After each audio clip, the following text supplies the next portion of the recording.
Vous êtes sur LCI comme tous les soirs et nous sommes en direct. Nous allons parler de la guerre de Crimée. Bon, la guerre de Crimée, quel lapsus. Ouais. La guerre en Ukraine, mais nous parlerons également de la Crimée. Bonsoir Julien. Bonsoir Eric. Vous allez bien? Ça va et vous? Très bien. Gallagher Fenwick est avec nous, grand reporter. Bonsoir Gallagher. Bonsoir. Nous sommes avec Alla Poedi, franco-ukrainienne, universitaire. Bonsoir. Nous sommes avec Didier François, grand reporter spécialiste des questions de défense. Bonsoir. Et vous allez avoir du boulot ce soir. Nous sommes avec... On est là. Oui, avec Renaud Pila, éditorialiste politique à LCI. Nous sommes avec Samantha de Menderne, bonsoir, chercheuse britannique, et Yves Tréhard du Figaro. Bonsoir. Bonsoir Yves.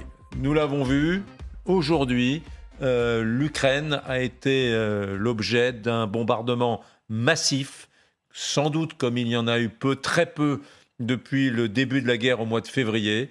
Des infrastructures ont été détruites, mais surtout de nombreuses villes ont été touchées, y compris la sacro-sainte capitale d'Ukraine, Kiev, qui n'avait pas été bombardée depuis le mois de juin, et des villes qui se trouvent à l'ouest de l'Ukraine qui étaient relativement préservées depuis des semaines et des semaines. Bref, ce déluge de feu anticipé, préparé par la Russie, par Poutine et par ses hommes, a, paraît-il, selon les Russes, touché tous ses objectifs aujourd'hui. Et on se pose la question, pourquoi est-ce que le palais présidentiel n'a toujours pas été visé après 7 mois de guerre? On se pose la question régulièrement. On sait que Volodymyr Zelensky est visé par les Russes. On parlait au tout début de la guerre de ces mercenaires de Wagner qui étaient venus à Kiev pour l'assassiner. Bombardement sur Kiev et le palais donc ne fait pas partie des cibles des Russes. Pourquoi est-ce qu'ils n'ont pas encore abattu leur dernière carte? On va vous poser la question, mais juste avant, Volodymyr Zelensky, vous savez, parle tous les jours. Il a fait son briefing quotidien ce soir. Ça vient tout juste de nous parvenir. Il a un message pour les Russes. En gros, c'est même pas peur. Regardez.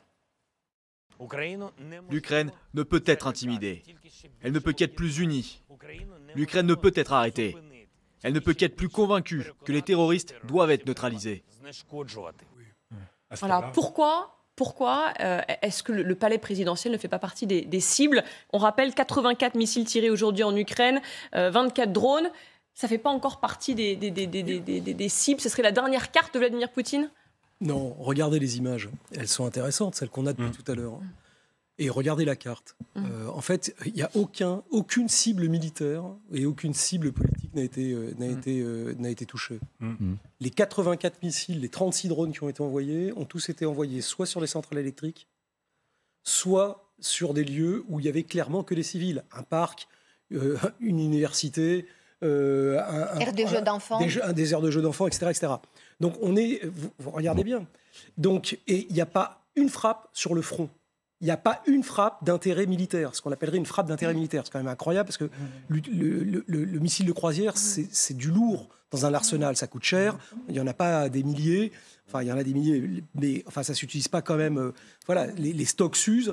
Ils ont tiré, en plus ils ont voulu le faire exprès, ils ont quand même tiré des missiles de croisière, donc c'est une portée de plusieurs milliers de kilomètres, ce sont des têtes de 500 kilos, c'est des choses qui sont à inertie, c'est quand même du matériel qui est avec de la marine, donc à partir de bateaux, avec des bombardiers stratégiques, avec les Tupolev 160, donc à partir d'avions, et des lance-missiles à partir du sol. Donc ils ont bien employé les trois armées pour faire cette démonstration de volonté et de puissance pour tenter de terroriser les populations ukrainiennes. Et alors que c'est soi-disant une riposte à une opération, pour le coup, militaire ukrainienne, qui, elle, a un sens militaire, puisque détruire le pont de Kerch qui mène à la Crimée, c'est cassé en deux, c'est divisé par deux les capacités de ravitaillement militaire des armées russes sur le front de Kherson. Donc vous voyez bien qu'on n'est pas du tout dans la même logique. Ouais. On est dans une logique de terreur d'un côté. C'est ce qu'on disait tout à l'heure, c'est le Blitz de Londres, décidé par Hitler pour essayer de casser le moral qu'on parle de terrorisme, des Britanniques, mais qui a jamais fonctionné. Juste, mesdames, messieurs, si vous n'étiez pas avec nous il y a une demi-heure, je vous remonte quand même ces images extraordinaires. Voilà ce qui s'est passé ce matin, filmé par un... Alors, regardez, ça c'est Kiev. Vous allez voir, c'est absolument extraordinaire. Voilà, c'est un building qui a été tiré, qui a été visé par un missile.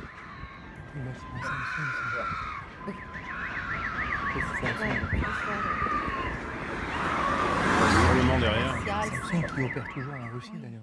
Voilà, ces images sont absolument extraordinaires. D'autres images, tout ça, et on vous les livre de façon un peu anarchique, pardonnez-nous, mais ce sont des smartphones. Ça, c'est incroyable. C'est un missile de croisière. Un missile de croisière. Quelqu'un filme la ville de Kiev, les faubourgs de Kiev, et regardez, un missile va exploser. Là, on l'a vu passer dans le ciel, et il va exploser au centre. Regardez, vous voyez. Voilà, ça c'était ce matin à Kiev. Et alors j'ai une autre image absolument incroyable dans ce fatras d'images que nous recevons, que nous faisons analyser par nos services, parce que nous essayons de savoir s'il y a des images qui sont bidonnées, etc. Et celles que nous vous montrons, selon nos services d'LCI, TF1, sont des images qui sont des images vraies. On peut toujours se tromper, mais elles sont analysées avant que nous vous les révélions. Voilà. Regardez cette image absolument incroyable. On est dans un champ, on est à la campagne, et des soldats ukrainiens voient passer des missiles. Ils ont des dispositifs, ils ont des armes qui permettent d'intercepter ces missiles. Regardez la scène qui suit. Идет!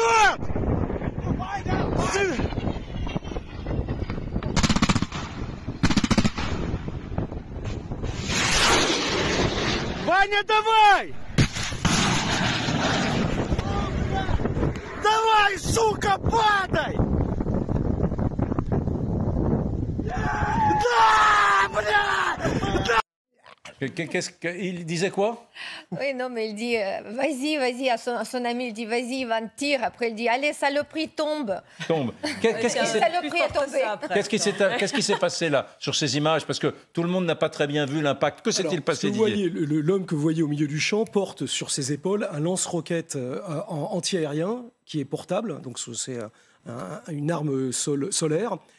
Il y a un missile de croisière qui passe en l'air. Il le voit, il le suit. Là, il vient de tirer en direction de ce missile. Pourquoi? Parce que la différence entre un missile et une bombe, c'est qu'un missile, ça a sa propre propulsion, alors qu'une bombe, ça n'a pas de propulsion, ça tombe.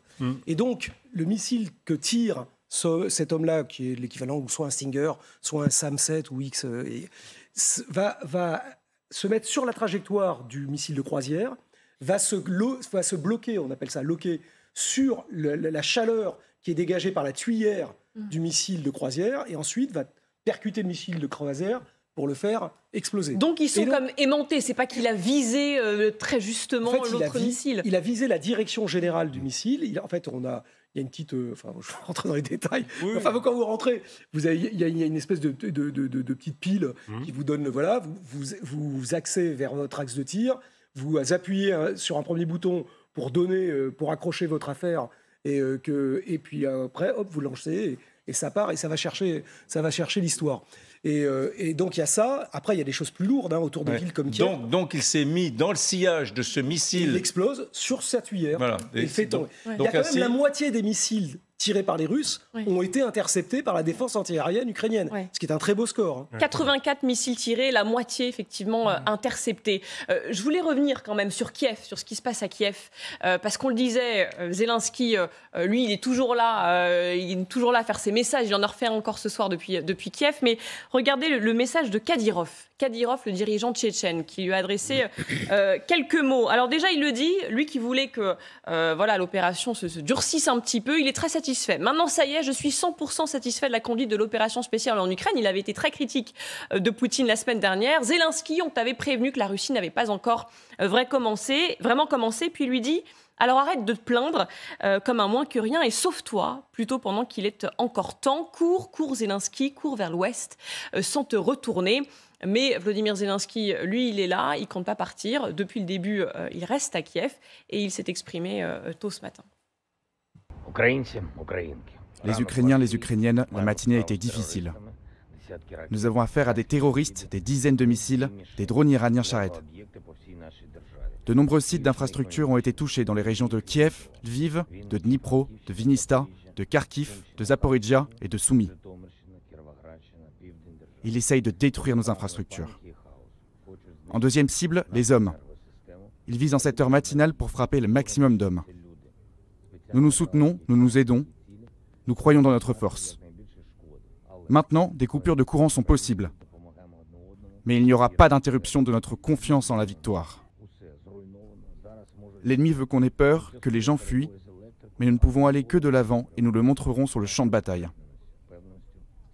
Dans la matinée, l'agresseur a lancé 75 missiles, dont 41 ont été abattus par notre défense aérienne. Mais rappelez-vous, l'Ukraine existait avant cette invasion ennemie et l'Ukraine existera toujours. Gloire à l'Ukraine. Oui, Samantha, pendant qu'on regardait, on se disait tous quel courage. C'est quelque chose qu'on se répète depuis le début du conflit. Mais voilà, il y a des bombardements à Kiev. On les entend même derrière lui. Il reste là à Kiev. Moi, j'ai regardé l'image de près. Je me suis vraiment demandé s'il était là, mais il avait vraiment l'air d'être là dehors avec tout ce qui se passe autour de lui. Est-ce que la technologie peut nous permettre de faire ce film et de l'avoir sur un fond qui Pourquoi vous dites ça? Non, tout à l'heure, c'était le détour. Pourquoi vous dites ça? Qu'il n'est pas à Kiev depuis le début de la guerre? Si, mais là, ces images-là. Mais est-ce qu'il est là, dehors, ce matin, à ce moment-là? Bien sûr, il est dehors ce matin, mais bien évidemment, je connais très bien cet emplacement. Je connais le bâtiment Maison des Chimères qui est juste à côté. C'est tout vivant, c'est réel. Et c'est vrai que tous les Ukrainiens et le monde entier est complètement fasciné par le courage de ce président qui n'a pas eu la peur. Il a sorti, même quand les bombardements avaient encore lieu. Donc, il parle, il rassure, il ne se trompe pas, il ne répète pas. C'est une prise qui est prise en une fois. Donc, il est contre des rumeurs de fuite, parce que, évidemment, tout de suite après les bombardements... Mais les rumeurs de fuite viennent des ennemis. Donc, c'est normal. S'il n'est pas parti en février, c'est pas pour partir aujourd'hui. Ce qui est intéressant, c'est le contraste avec Poutine, je trouve. Ni l'un ni l'autre ne sont militaires, mais lui, il se comporte comme un chef de guerre et un chef de troupe, finalement. Et il prend la parole tous les jours. Il prend effectivement des risques, puisqu'il sort à l'extérieur alors qu'il devrait être retranché dans un bunker, parce que ça devient une cible assez facile, d'autant qu'avec ce qu'il vient d'être dit sur la précision que les missiles peuvent avoir. Alors que Poutine, lui, il reste, je dirais, un homme politique. Il n'endosse pas du tout le costume militaire et il ne prend aucun risque finalement. Est-ce qu'il aurait pu aller sur le champ de bataille? Ou alors on pourrait le voir au milieu des militaires russes partant à la guerre? On ne l'a jamais vu. Il a toujours été retranché au Kremlin. C'était très très chaud. Regardez, ce matin, il y avait un duplex sur la télévision, la BBC, la télévision britannique, un journaliste en studio à Londres, un journaliste sur le terrain, me semble-t-il, à Kiev. Allez voir, l'ambiance est un peu chaude. Country very close to the front lines was hit. More than a dozen. So.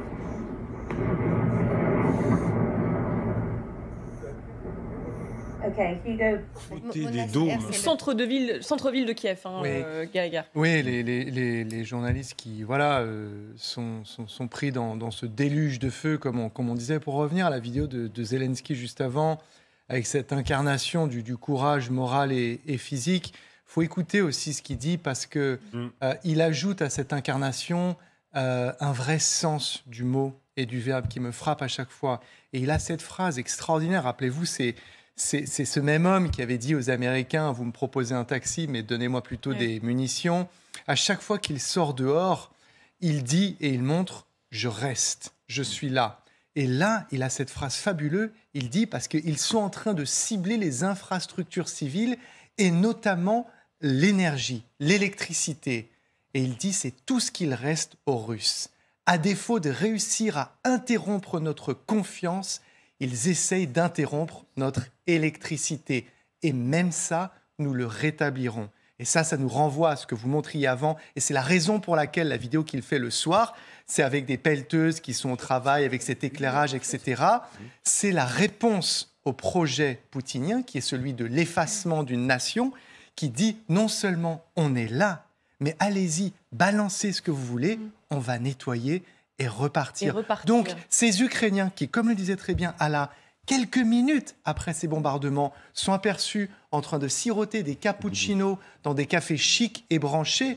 Ce ne sont pas des gens qui sont déconnectés de la guerre. C'est des gens qui font cela avec insolence, parce que cette insolence énerve celui qui ordonne cela, et c'est une manière de résister.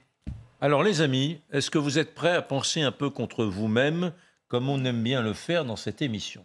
Le journaliste que vous connaissez bien, Lise Romboudoul, qui est pour LCI et TF1. Très courageuse. Sur le terrain en Ukraine, là, elle est à Moscou. Lizron Boudoul, quand même, essaie de faire son travail de journaliste et est allé à la rencontre des Russes après cette folle journée. Et elle leur a demandé ce qu'ils pensaient de ce qui s'est déroulé aujourd'hui en Ukraine, de ces bombardements intensifs décrétés, organisés par Poutine et ses généraux. Regardez Lizron Boudoul. Ici à Moscou, une majorité de Russes pense que Vladimir Poutine a eu raison de riposter vite et fort après l'attaque du pont de Crimée. Vous savez, ces images du pont en feu samedi, eh bien, elles ont été vécues comme un choc ici par une bonne partie de la population qui estime qu'il faut défendre et protéger cette Crimée. Et d'ailleurs, sur les principales chaînes de télévision aujourd'hui en Russie, eh bien, les présentateurs des shows les plus populaires et les invités ont montré leur satisfaction après ces frappes massives de l'armée russe.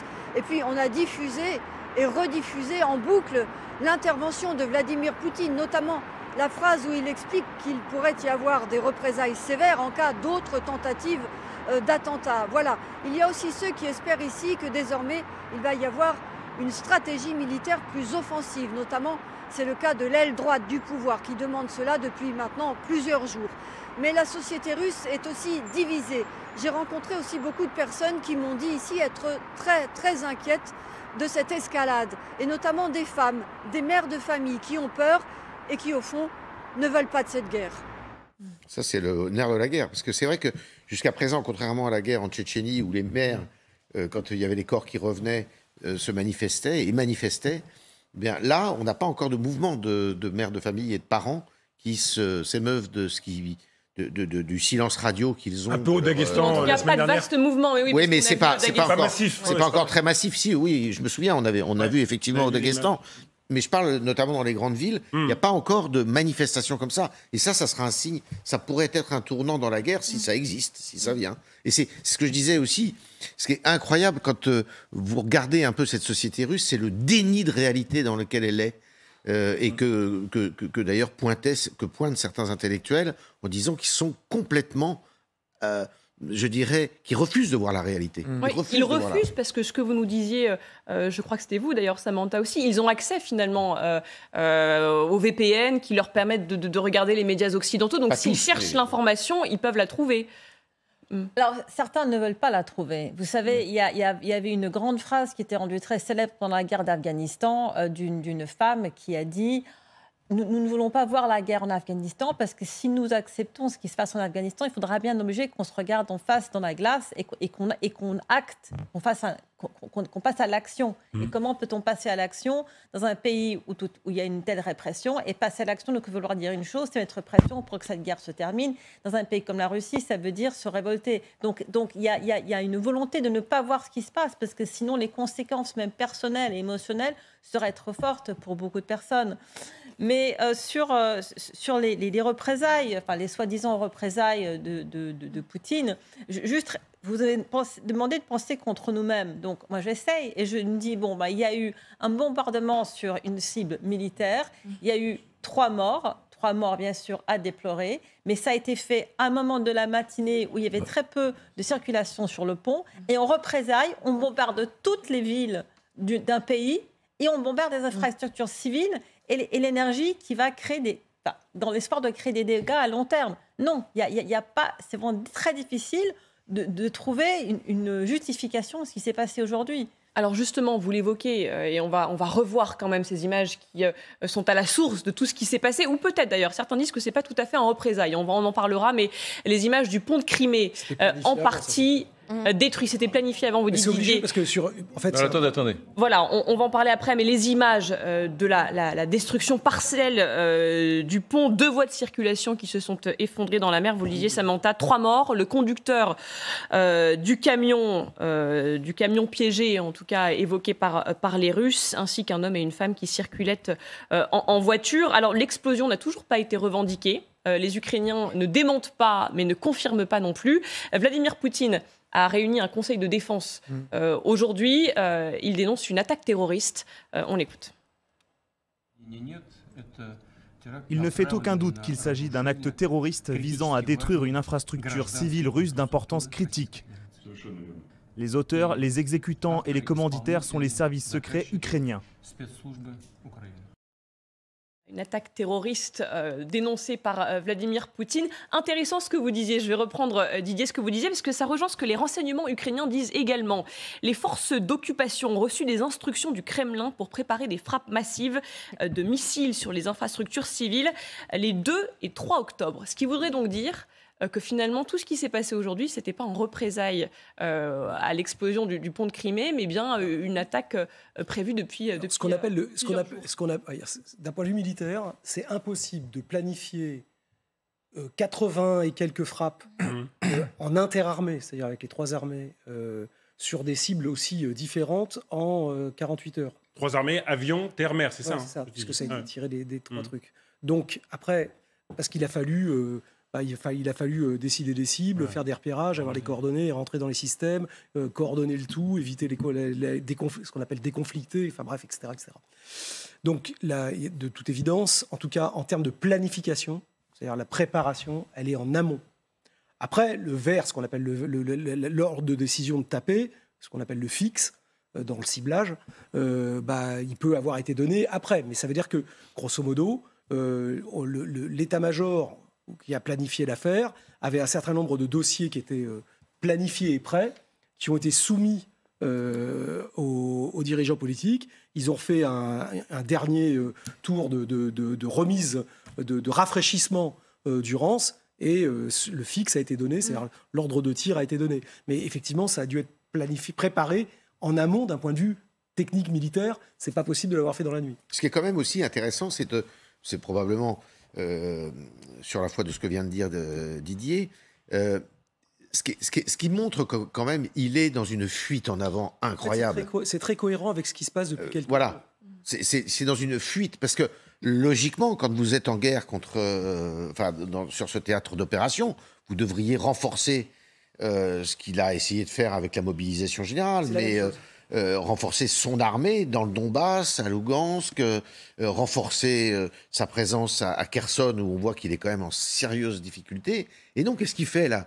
Il fait un pas de côté, il va taper les civils, bien sûr. Y compris dans des zones où il n'était pas allé depuis très longtemps. Ça veut dire qu'il est quand même... Il dépense du matériel militaire essentiel pour faire ça. Exactement. Et il dépense du matériel militaire essentiel pour faire ça, des missiles. Donc, ça veut dire qu'il est quand même dans une fuite en avant qui est terrible. Et il a quand même eu les 3 ou 4, les 2 derniers mois, pour lui, sont tragiques. Hein. Ça coûte combien un missile comme ça Ça peut aller jusqu'au million. Hein. Ça peut aller jusqu'à 1 million de dollars. L'équivalent de ce qu'on aurait chez nous, le scalp, c'est en gros 900 000 euros. Donc. 900 000 euros, un missile. Oui. Et là, il y en a eu 83. Et les Ukrainiens ont calculé, ils ont dit à peu près, il y avait 800 millions d'euros, des missiles dépensés en une journée. Pas loin d'1 milliard. Mais ce qui est inquiétant, c'est que beaucoup d'analystes militaires commencent à se poser la question des munitions qui vont rester à Poutine. Parce que vu ce qu'il a dépensé aujourd'hui sur ses frappes, là, les durs appellent à ce que ça continue sur plusieurs jours. On verra si ça va continuer sur plusieurs jours. Mais qu'est-ce qui va se passer quand il sera à court de munitions, de missiles ? Et là, ils ont commencé à utiliser des drones iraniens sur des cibles qui ne sont pas des cibles, qui seraient des cibles standards pour ce genre d'armes. Donc c'est là que beaucoup de gens commencent à s'inquiéter. La même question qui revient, qu'est-ce qu'il va utiliser quand il aura épuisé son stock, ou quand il sera prêt au moins d'avoir épuisé son stock d'armes conventionnelles. Alors surtout, étonnamment, comme tout le monde l'a dit, il n'a pas attaqué de cibles militaires. Alors étonnamment, c'est exactement l'inverse que disent les analystes militaires en ce moment. C'est-à-dire que les analystes militaires... parler au même alors. Oui, peut-être. Mais en tout cas, l'analyse en ce moment qui est faite, moi je vois du côté, en tout cas en France, c'est comme ça qu'on le voit, c'est que comme il a décidé de rentrer dans du conventionnel, et qu'il a mobilisé. Donc déjà, les premiers gens qui sont mobilisés, c'est les gens qui ont quitté l'armée depuis il y a moins d'1 an, ou les gars qui ont quitté il y a 5 ans, mais qui sont des spécialistes. Ceux-là sont envoyés directement au front, à Kherson, mais surtout d'ailleurs dans la région de Kharkiv, à Kremina et à Svatovie, pour essayer de boucher les trous et ralentir l'avance ukrainienne. Parallèlement, les gens qui ont été mobilisés, là, les 150 premiers 1000 qui sont en train d'arriver, ils ont fait 3 corps d'armée de 50 000 hommes, ce qui serait chez nous une grosse division. Une au nord, une au centre, une au sud, et ça, c'est les Ukrainiens qui le disent eux-mêmes. Hein. Donc, c'est l'état-major ukrainien qui le dit et qui le constate pour justement bloquer cette ligne. Et derrière, ils veulent préparer pour l'été prochain une force de manœuvre de 300 000 hommes pour relancer l'initiative. Et donc l'analyse de tout le monde, c'est qu'en fait, derrière la menace nucléaire qu'il a fait pour essayer de nous faire peur, la vérité, c'est qu'il essaye de construire un corps de manœuvre pour cet été relancer l'initiative en conventionnel. Et donc c'est pour ça que, d'un certain point de vue, la menace nucléaire est moins prise. On n'est pas arrivé au niveau de seuil. Alors, vous disiez les plus durs là, veulent que ça continue encore plus, Samantha. C'est le cas de Medvedev aujourd'hui. Alors il est très radical, Medvedev, l'ancien président, depuis le début du conflit. Lui, il le dit, le premier épisode, c'est joué et il y en aura d'autres. De mon point de vue, l'objectif doit être le démantèlement total du régime politique de l'Ukraine. Alors, quels pourraient être les autres épisodes? Vous l'avez évoqué, Gallagher, les infrastructures électriques. C'est ce que demandent en tout cas les éditorialistes, les invités sur les plateaux de télévision. Viser tous les ponts, c'est pas faisable. Viser plutôt les infrastructures stratégiques. Regardez. Il y a 24 ou 25 ponts sur le territoire ukrainien. Il faudrait tirer 25 fois avec des missiles de croisière sur ces ponts. Vous avez vu le temps que cela a pris à nos hommes pour réparer le pont de Crimée? Les Ukrainiens répareraient leurs ponts tout aussi rapidement. Il nous faudrait plusieurs usines, peut-être des douzaines d'usines, qui ne travailleraient que pour la destruction de ces ponts. Nous aimerions le faire, mais c'est irréaliste. La réponse la plus appropriée pourrait être de cibler leurs infrastructures électriques. Car l'hiver arrive, toute l'industrie et toute la vie ukrainienne est centrée autour de ces centrales électriques. Elles sont leur talon d'Achille. Si vous abattez ces centrales et leur système électrique, ce serait très douloureux et sensible. Une ville comme Kiev, privée d'électricité pendant une semaine, se transformerait en zone sinistrée.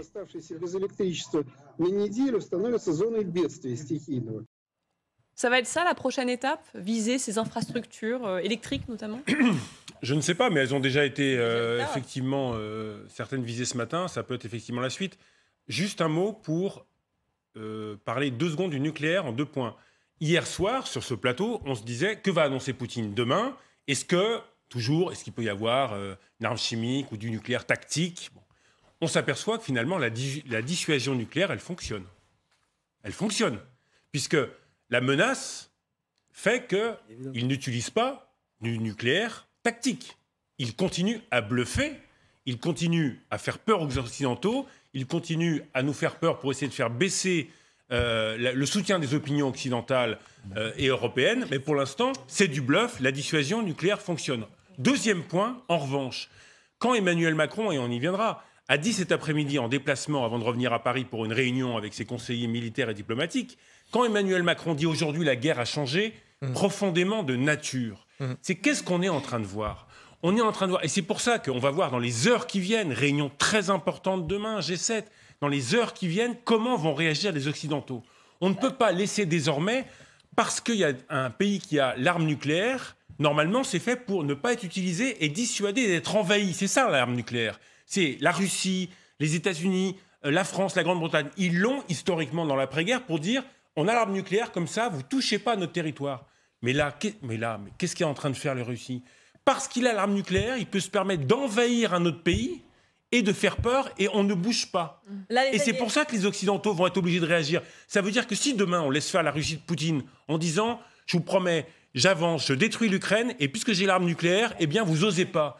Mais d'autres pays vont le faire. La Chine peut faire pareil à Taïwan. Et puis d'autres pays brigands vont dire mais finalement c'est très bien d'avoir l'arme nucléaire, personne ne bouge. Donc c'est impossible pour les Occidentaux d'avoir une reprolifération du nucléaire qui fait que désormais on pourrait avoir dans 5 ou 10 ans 25 pays qui ont l'arme nucléaire. C'est pour ça que les Occidentaux vont réagir. Ils vont être obligés de réagir profondément. La Corée du Nord vient d'annoncer qu'elle avait fait un essai nucléaire. Et quelques jours. Et réunion du G7 La ligne rouge franchie. Et on verra quelle sera la réponse des Occidentaux. On voulait quand même revenir sur, refaire un peu le récit de la journée, parce que c'était une journée particulière et particulièrement intense en Ukraine. Ça, c'est la carte de tous les bombardements qu'il y a eu aujourd'hui. Kiev, visé pour la première fois depuis le mois de juin. Lviv, à l'ouest, là encore, jusque-là plutôt épargné, visé là aussi. Dnipro, à l'est, vous le voyez, c'est en fait tout le pays ils ont qui a été ciblé. Sur les lignes de front. Voilà, donc il y a toutes les cibles, sauf les cibles. Voilà, et effectivement, on voit que le Donbass aujourd'hui est plutôt épargné. Donc, détail très important, ce sont des missiles et non pas des bombes, des missiles qui ont été tirés depuis des bateaux, une flotte, des missiles qui ont été tirés depuis des avions spéciaux qui ne sont pas des petits avions de chasse, Non, qui sont des gros Tupolev. D'ailleurs, depuis la Russie, hein, les Tupolev 160. Depuis la Russie. Depuis parfois des missiles qui ont fait plusieurs milliers de kilomètres, c'est des missiles qui font 500 kilos, enfin qui sont... Non, ils font même plus que ça. Ils ont des charges explosives de 500 kilos dans la tête. Ah oui, donc ils font plusieurs tonnes. Ah oui. Donc c'est pour dire qu'il ne s'agit pas de petites bombes, mais de missiles de croisière qui ont frappé l'Ukraine. Ça a été apparemment mis en place le 2 et 3 octobre par l'état-major de l'armée russe, sous la direction bien évidemment de Poutine. Et encore une fois, c'est sans doute la journée la plus dure, une des journées les plus dures pour l'Ukraine depuis le déclenchement de cette guerre au mois de février. Ouais, 84 missiles tirés, la moitié interceptés, on y reviendra. 24 drones également aujourd'hui qui ont visé l'Ukraine, dont des drones iraniens d'ailleurs. Les drones suicides. Des drones suicides, notamment juste... plusieurs images à vous montrer, parce que là encore, c'est une guerre qui est filmée directement par les militaires, par les habitants. Ça, ce sont des images que vous allez voir filmées à Kiev, la capitale, visée de ce missile qui s'abat sur la ville. Et on le voit, on le suit jusqu'au bout, ce missile, jusqu'à ce qu'il touche terre. Regardez.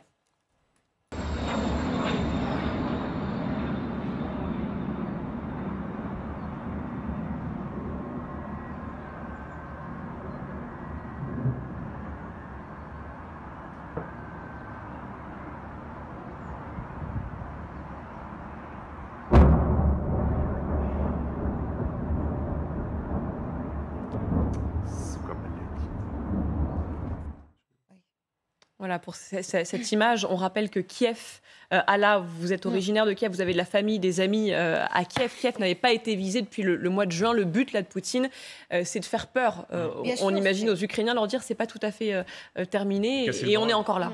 C'est semer la panique, c'est montrer quand même, un peu soulever cette opinion ukrainienne qui est connue pour être libre, pour être un peu cool, je dirais, prendre tout ça pas très au sérieux, ne pas être abattu. Parce que vu la quantité de blagues, des histoires, des mèmes qui sortent de cette guerre que les Ukrainiens produisent, c'est quand même absolument fabuleux. Il a touché Kiev, le centre, c'est le sanctuaire de la Russie, parce que la Russie prétend devenir de la Russe de Kiev. Donc ils sont en train de tuer quelque part le mythe de leurs origines. Ils ont lever la main sur cette Kiev qui est la mère de ville slave. Et tous ceux qui disaient avant qu'il n'oserait jamais vraiment attaquer Kiev, ben si, il attaque Kiev, il y avait une missile qui a explosé. On a vu les images à côté de parc de Shevchenko en face On va voir les images de ce cratère dans un parc extrêmement fréquenté. Vous avez connu vos premières amours, je crois. Oui, c'est le parc des jeunes amoureux parce que c'est très romantique, c'est beau, c'est super bien placé au centre de Kiev. Et il y a des arbres centenaires. Voilà, il y a l'université à côté aussi. Il y a le cathédrale Vladimirsky aussi, qui est l'un des lieux sacrés de l'orthodoxie de l'Est. Donc vraiment, je dirais qu'ils n'ont plus rien, aucun respect. Ils ne respectent pas les lois internationales, ils ne respectent pas la ville, ils ne respectent pas les bâtiments. Rien du tout, aucune histoire. Et juste l'idée, c'est de semer la panique et écraser le tout et, disons, prendre le dessus par tous les moyens. Mais ils ne vont pas y arriver. Et président Zelensky et les Ukrainiens que j'ai aujourd'hui, mes amis, ma famille, ils ont tous dit non, mais même pas peur, quoi. Mais c'est, il ne sait pas ce qu'il fait. Il ne connaît pas du tout l'Ukraine. Il peut pas nous tuer parce que même en visant les cibles énergétiques, même en coupant l'énergie, parce que Lviv, qui est à l'ouest de l'Ukraine, la ville qui n'a quasiment pas été touchée du tout depuis le 24 février, n'a plus de lumière aujourd'hui et plus d'eau chaude, parce que vraiment tous ces services étaient coupés. Même les habitants de Kiev, de Lviv aussi, ils ont dit non mais on ne peut pas, nous, même si on n'a pas ça, on survit, parce qu'à un moment, Poutine va arriver à une situation où il n'aura plus d'armes, parce qu'il va tout lâcher sur l'Ukraine, mais nous serons toujours là. Dans ce petit parc que vous évoquiez au centre de Kiev, il y avait une toute jeune fille, une blogueuse, et elle voit passer un premier missile. Donc elle fait une petite vidéo pour ses amis, blogueurs et blogueuses. Sauf qu'au moment où elle enregistre sa vidéo, il y a un deuxième missile qui s'abat.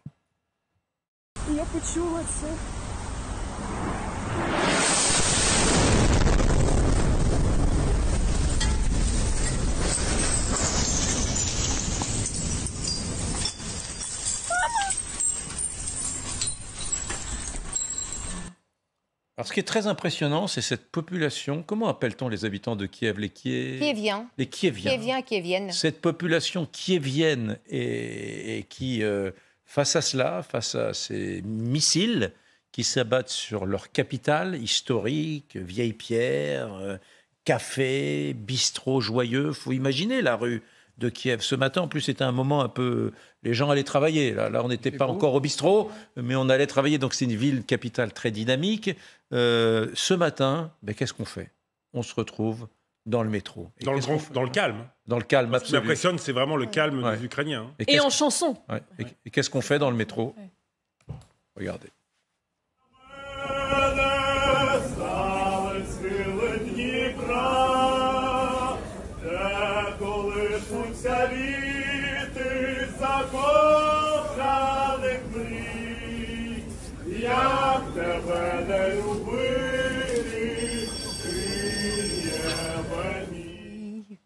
C'est étonnant, regardez, mais c'est partout. Deuxième station de métro, toujours à Kiev. Regardez l'ambiance.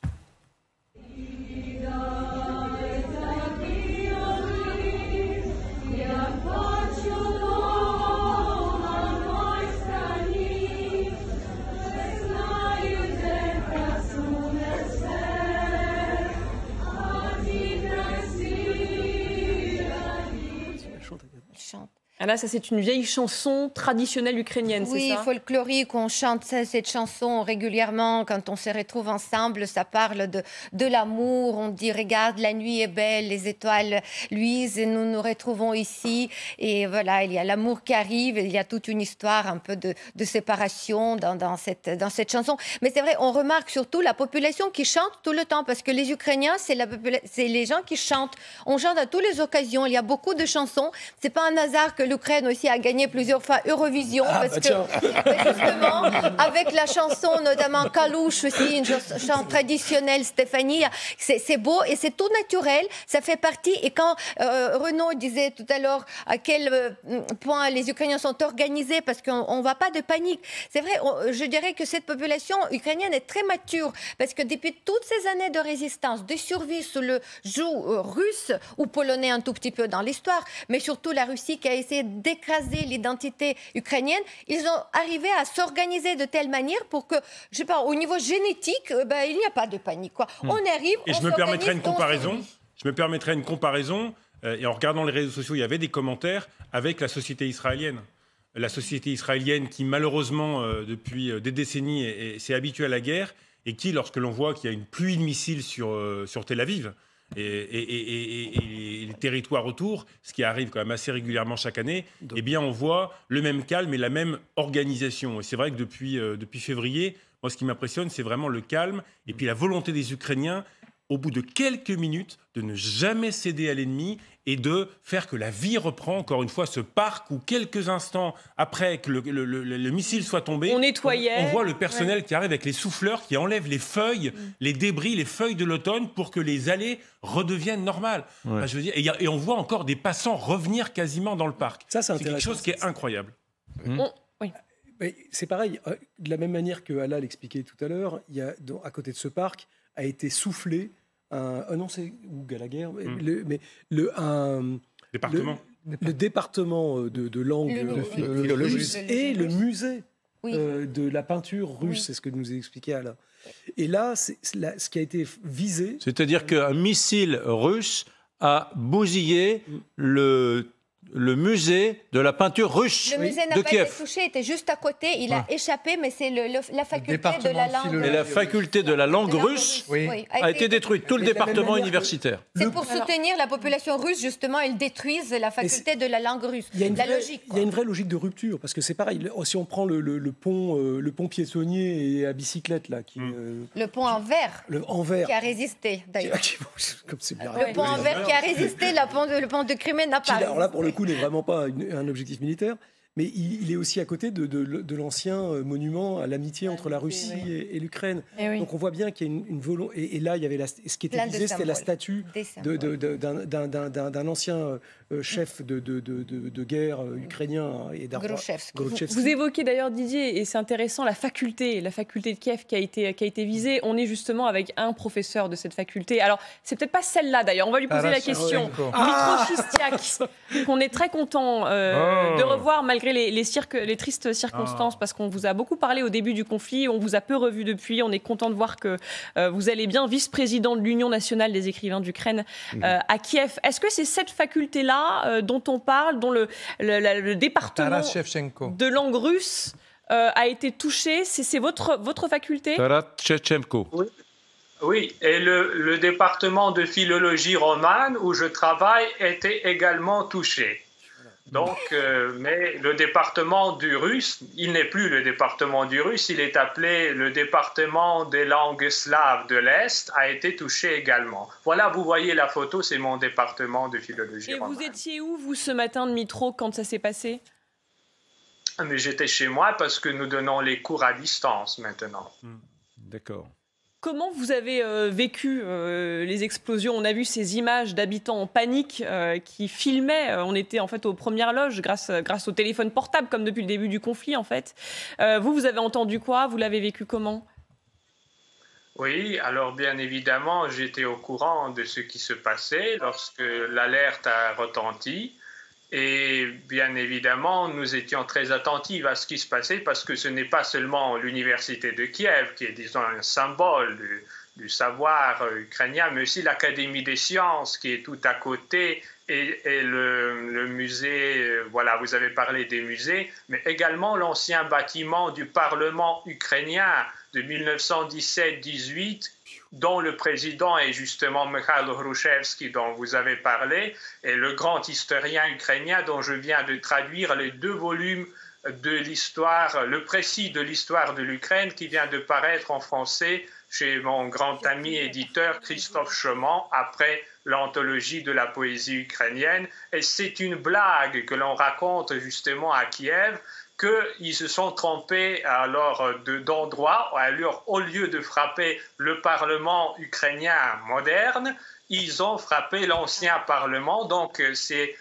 disons, une faute de frappe de 100 ans. Leur ciblage reste... Une faute de frappe de 100 ans. Dites, les Kieviens, ils sont comme vous, ils gardent un sens de l'humour dans ces moments tragiques? Ah oui, en général, oui. Mais vous savez, nous sommes là avec vous depuis le mois de février, n'est-ce pas, sur le plateau de votre télévision. Je vous remercie de m'inviter de nouveau. Alors, nous avons déjà l'habitude, n'est-ce pas, de ces roulettes russes. Mais ceux qui sont partis, alors pour eux, peut-être c'est une expérience nouvelle, bien sûr. Et il y a des moments très tragiques. Alors, par exemple, dans ce parc dont vous avez parlé, le parc Shevchenko, il y a, par exemple, une jeune fille, une petite fille qui est restée orpheline. D'abord, son père a été tué il y a quelques années, puis aujourd'hui, sa mère, donc c'est une orpheline complète maintenant. Oui, beaucoup de tristes histoires, évidemment, alors que la guerre est toujours en cours et qu'elle semble s'intensifier à l'heure où on parle de Mitro. Merci beaucoup, on vous libère. Je sais que vous avez une journée très compliquée et restez en sécurité autant que possible. Merci de votre invitation. Merci beaucoup. Alors, on le disait, il y a eu des bombardements ou des missiles qui ont frappé le pays un petit peu partout, notamment à Dnipro, dans l'est du pays. Là encore, séquence très forte, un automobiliste qui filme la scène. Incroyable. Et il est aux premières loges, en fait. Incroyable. Il est presque visé par la frappe. Regardez.